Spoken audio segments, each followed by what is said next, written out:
welcome back to my YouTube channel.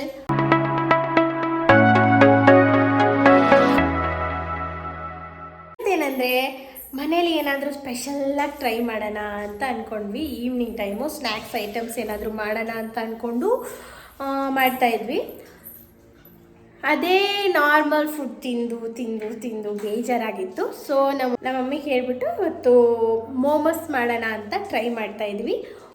Momos ತಿನ್ನಬೇಕು ಅಂತ ತುಂಬ ಆಸೆ ಆಗ್ತಿತ್ತು.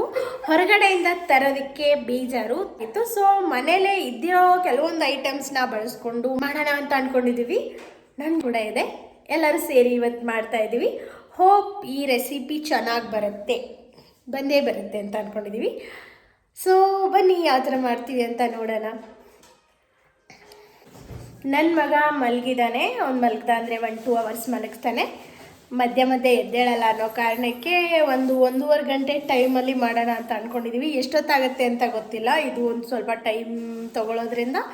ಸೊ ಎಲ್ಲರೂ ಸೇರಿ ಮಾಡ್ತಾಯಿದ್ದೀವಿ. ಅದು ಹೆಂಗೆ ಮಾಡ್ತೀವಿ ಅಂತ ನಿಮ್ಮ ಜೊತೆನೂ ರೆಸಿಪಿ ಶೇರ್ ಮಾಡ್ಕೋತೀನಿ. ಬನ್ನಿ.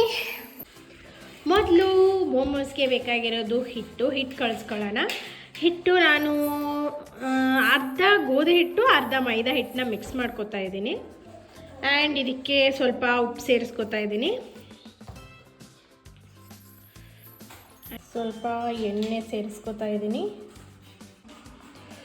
ಸೊ ಇವಾಗ ಸ್ವಲ್ಪನೇ ನೀರು ಹಾಕ್ಕೊಂಡು ಕಲಿಸ್ಕೊಳ್ಳೋಣ.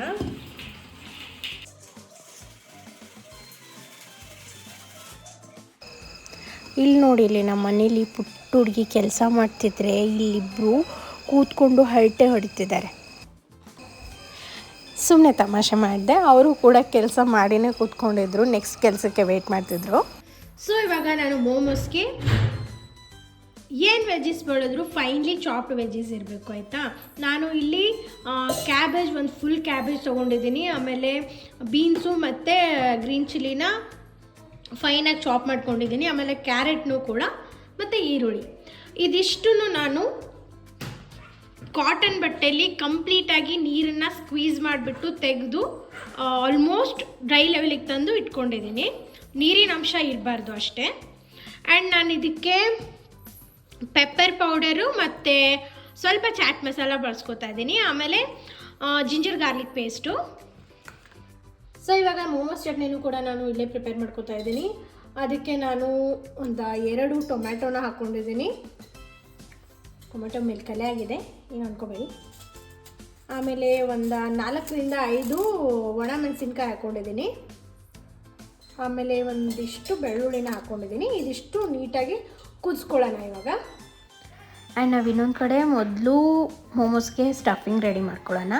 ಸ್ಟಫಿಂಗ್ಗೆ ನಾನು ಮೊದಲು ಪ್ಯಾನ್ಗೆ ಆಯಿಲ್ ಹಾಕೋತಾ ಇದ್ದೀನಿ. ಅದಕ್ಕೆ ನಾನು ಮೊದಲು ಈರುಳ್ಳಿ ಹಾಕೋತಾ ಇದ್ದೀನಿ. ಆಮೇಲೆ ಅದಕ್ಕೆ ಜಿಂಜರ್ ಗಾರ್ಲಿಕ್ ಪೇಸ್ಟನ್ನ ಸೇರಿಸ್ಕೊತಾ ಇದ್ದೀನಿ. ಇವಾಗ ಈರುಳ್ಳಿ ಮತ್ತು ಜಿಂಜರ್ ಗಾರ್ಲಿಕ್ ಪೇಸ್ಟ್ ಎರಡೂ ಹಸಿ ಸ್ಮೆಲ್ ಹೋಗೋವರೆಗೂ ನೀಟಾಗಿ ಬಾಡಿಸ್ಕೋಬೇಕು.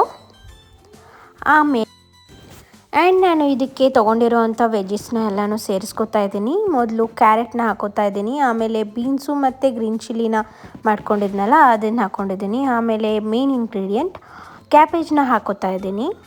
ಇದೆಲ್ಲನೂ ನೀಟಾಗಿ ಮಿಕ್ಸ್ ಮಾಡಿಕೊಂಡು ಅದೆಲ್ಲನೂ ನಾನು ನೀಟಾಗಿ ಬೇಯಿಸ್ಕೊತೀನಿ. ಇದಕ್ಕೆ ನಾನು ರುಚಿಗೆ ತಕ್ಕಷ್ಟು ಉಪ್ಪು ಸೇರಿಸ್ಕೊತಾ ಇದ್ದೀನಿ. ಆಮೇಲೆ 1 ಸ್ಪೂನ್ ಆಗುವಷ್ಟು ನಾನು ಇಲ್ಲಿ ಪೆಪ್ಪರ್ ಪೌಡರ್ನ ಹಾಕೋತಾ ಇದ್ದೀನಿ. ದೆನ್ ಸ್ವಲ್ಪ ಚಾಟ್ ಮಸಾಲಾನ ನಾನು ಇಲ್ಲಿ ಯೂಸ್ ಮಾಡ್ಕೋತಾ ಇದ್ದೀನಿ. ಇದೆಲ್ಲನೂ ಹಾಕಾದ್ಮೇಲೆ ಎಲ್ಲನೂ ಕಂಪ್ಲೀಟಾಗಿ ಮಿಕ್ಸ್ ಮಾಡ್ಕೊಳ್ಳಿ. ಪೂರ್ತಿ ಬೇಯೋವರೆಗೂ ಚೆನ್ನಾಗಿ ಇದನ್ನೆಲ್ಲನೂ ಬೇಯಿಸ್ಕೊಳ್ಳಿ. ಯಾವುದೂ ಹಸಿ ಸ್ಮೆಲ್ ಇರಬಾರ್ದು, ಆ ಥರ.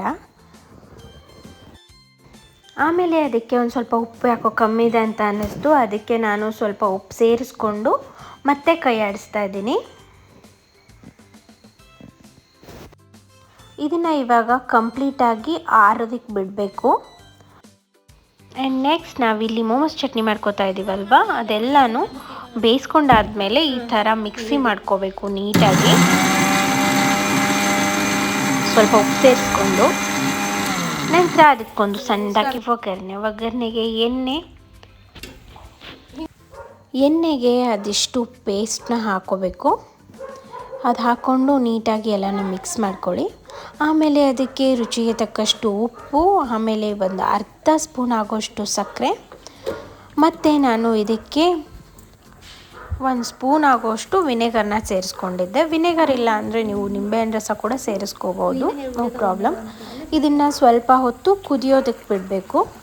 ನೋಡಿ ಇಲ್ಲಿ ಬಂದಿರೋ ಥಿಕ್ನೆಸ್ನ, ಈ ಥರ ಥಿಕ್ನೆಸ್ ಬಂದರೆ ಸಾಕು. ಇವಾಗ ಮೋಮೋಸ್ಗೆ ಬೇಕಾಗಿರೋ ಚಟ್ನಿ ರೆಡಿಯಾಗಿದೆ. ಇಲ್ಲಿ ನಾನು ಆಗಲೇ ಒಂದು ಅರ್ಧ ಗಂಟೆ ಕೆಳಗಡೆ ಹಿಟ್ಟನ್ನ ನಾದ್ಕೊಂಡು ಇಟ್ಕೊಂಡಿದ್ದೆ, ಅದು ಈ ಥರ ಆಗಿದೆ. ಇವಾಗ ಇಲ್ಲಿ ನಾನು ಎಲ್ಲ ಹಿಟ್ಟನ್ನು ಒಂದು ಸ್ವಲ್ಪ ಉಂಡೆಗಳಾಗಿ ಮಾಡ್ಕೊಂಡು ಇಟ್ಕೋತೀನಿ. ತುಂಬ ಕ್ವಾಂಟಿಟಿಲಿ ಮಾಡಬೇಕಾಗಿತ್ತು ನಾವು, ಸೊ ಒಬ್ಬೊಬ್ರು ಒಂದೊಂದು ಮಾಡ್ಕೋತಾ ಇದ್ವಿ. ಇಲ್ಲಿ ನನ್ನ ತಂಗಿ ಎಲೆ ಮಾಡ್ತಾ ಇದ್ದಾಳೆ. ಏನು ಗೊತ್ತಾ, ಮೋಮೋಸ್ ಎಷ್ಟೇ ಪರ್ಫೆಕ್ಟಾಗಿ ಮಾಡ್ಕೊಳ್ಳೋದಕ್ಕೆ ಹೋದ್ರೂ, ಟೇಸ್ಟ್ ಕರೆಕ್ಟಾಗೆ ಬಂದ್ರೂ ಅದ್ರ ಶೇಪ್ ಮಾತ್ರ ಎಷ್ಟು ಸತಾಯಿಸುತ್ತಲ್ಲ. ಎಷ್ಟು ಟ್ರೈ ಮಾಡಿದ್ರೂ ಶೇಪೇ ಸರಿಯಾಗಿ ಬರ್ತಾ ಇರಲಿಲ್ಲ. ಕಡೆಗೂ ಅದು ಚೆನ್ನಾಗಿ ಬರಲೇ ಇಲ್ಲ, ಬಟ್ ಟೇಸ್ಟ್ ಮಾತ್ರ ಅಲ್ಟಿಮೇಟ್ ಆಗಿತ್ತು. ಇಲ್ಲಿ ನೋಡಿ, ನಾವು ಮೋಮೋಸ್ ಮಾಡೋದಕ್ಕೆ ಟೋಟಲ್ 6 ಜನ ಇದ್ವಿ. ಆ್ಯಂಡ್ ಅದರಲ್ಲಿ ನೋಡಿ ನನ್ನ ಮಗನೇ ಮೇನ್ ಶೆಫ್ ಆಗಿದ್ದ. And momos chutney with mayonnaise ready ಆಗಿದೆ. ಫೈನಲಿ ಮೋಮೋಸ್ ರೆಡಿ ಆಗಿದೆ. ಈ ಮೋಮೋಸ್ ರೆಸಿಪಿ ನಿಮಗೆಲ್ಲ ಇಷ್ಟ ಆಗಿದೆ, ದಯವಿಟ್ಟು ನನ್ನ ಚಾನಲ್ನ ಶೇರ್ ಮಾಡಿ, ಲೈಕ್ ಮಾಡಿ ಮತ್ತು ಸಬ್ಸ್ಕ್ರೈಬ್ ಮಾಡಿ.